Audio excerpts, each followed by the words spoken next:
শুভ সকাল বন্ধুরা, কেমন আছো তোমরা সবাই? আশা করি ভালো আছো, সুস্থ আছো। আমরাও বেশ ভালো আছি।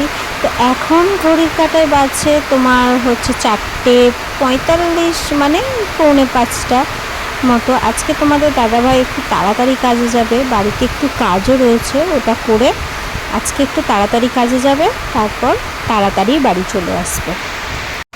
ও বলল যে তাড়াতাড়ি কাজে যাবে, আর আমিও ভাবলাম যে অনেক দিনই হলো বিছানার চাদর, বালিশের ওপর এগুলো কিছু কাচা হয়নি। আমি যখন আগে ছিলাম তখন আমি নিজে কেচে দিতাম নিজের মতো করে, আর এখন তো আমি পারি না, যেহেতু ও করে দেয়। তো ভাবলাম যে আজকে যখন ও তাড়াতাড়ি আসবে তাহলে এইগুলো বার করে দিই, ও কেচে দেবে এখন। জানো তো, আমি না অল্প একটু নোংরা হলেই না আমি কেচে ধুয়ে পরিষ্কার করে নিই, কারণ বেশি যখন নোংরা হয়ে যায় তখন কাচতেও অসুবিধা হয়, আর একসাথে অনেকগুলো পড়ে যায়। আর এখন যেহেতু তোমাদের দাদাভাই কেচে দেয়, যেহেতু ওর কাজের ছুটি বুঝে কবে বাড়ি থাকবে সেরকম বুঝে জিনিসপত্র বার করে দিই, সেই জন্য একসাথে অনেকগুলো হয়ে যায়।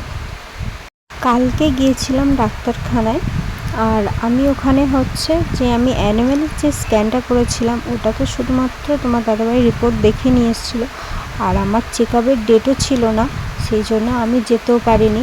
কালকেই ফাইনালি আমি সমস্তটা জেনে এসেছি। তো সেই কথাগুলোই আমি তোমাদেরকে বলবো যে ডাক্তারবাবু কী আমাকে সাবধানতা দিল লো লাইং প্লাসেন্টার জন্য। ডাক্তারবাবুকে বললাম যে আমার রিপোর্ট কেমন এসছে। ডাক্তারবাবু বললো তো রিপোর্ট ভালোই এসছে, সাবধানে থাকবা, আর জল বেশি করে খাবে, বাচ্চার নড়াচড়া খেয়াল রাখবে। আর আমি জিজ্ঞাসা করলাম যে আমার অ্যানিমাল স্ক্যানে তো লো লাইং প্লাসেন্টা এসছে, তো এটার কি ভয়ের কোনো কারণ আছে? তো ডাক্তারবাবু বলল যে হ্যাঁ, অবশ্যই ভয়ের কারণ আছে, খুবই সাবধানে থাকতে হবে, আর কোনো ভারী কাজ করা যাবে না। মানে এক কথায় বলতে পারো তোমরা আমাকে পুরো বেড রেস্টই দিয়ে দিয়েছে। আমি শুধুমাত্র নিজের হাঁটা চলা, বাথরুম, স্নান এটুকুই করি, আর বাড়িতে কিছুই করি না।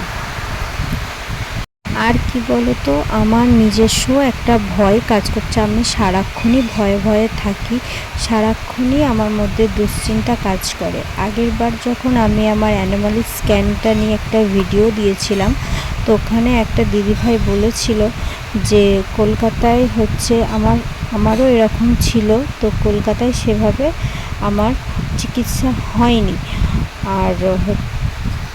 আর অনেকের এই সময় লো লাইং প্লাসেন্টা থাকলে বাচ্চা নাকি থাকে না, কোনো সমস্যার কারণে বাচ্চা সময়ের আগেই ডেলিভারি হয়ে যায়, বাচ্চাকে সিজার করে তুলে নিতে হয়, আর নতবা বাচ্চাটা অ্যাবর্শন হয়ে যায়।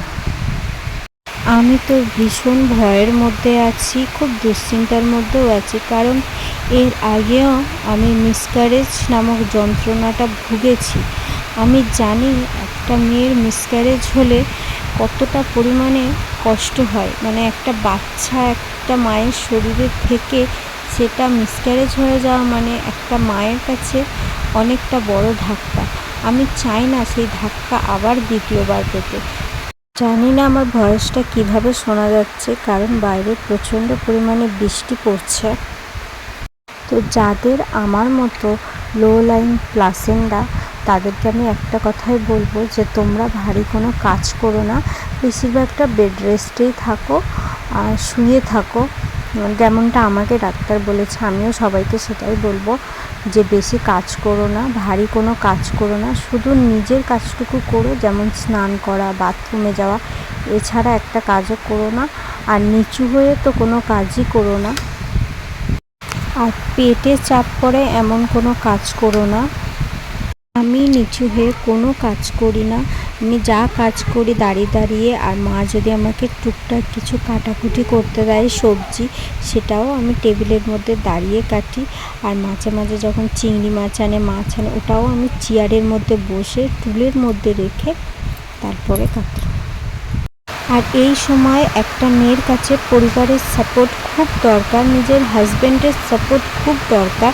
আর তোমার যেখানে সুবিধা হয়, যদি মনে হয় বাবার বাড়ি গিয়ে থাকবে তো ওখানে থাকতে পারো, আর যদি মনে হয় যে শ্বশুর বাড়ি থাকবে তো ওখানেও থাকতে পারো, কিন্তু সাবধানে থাকবে।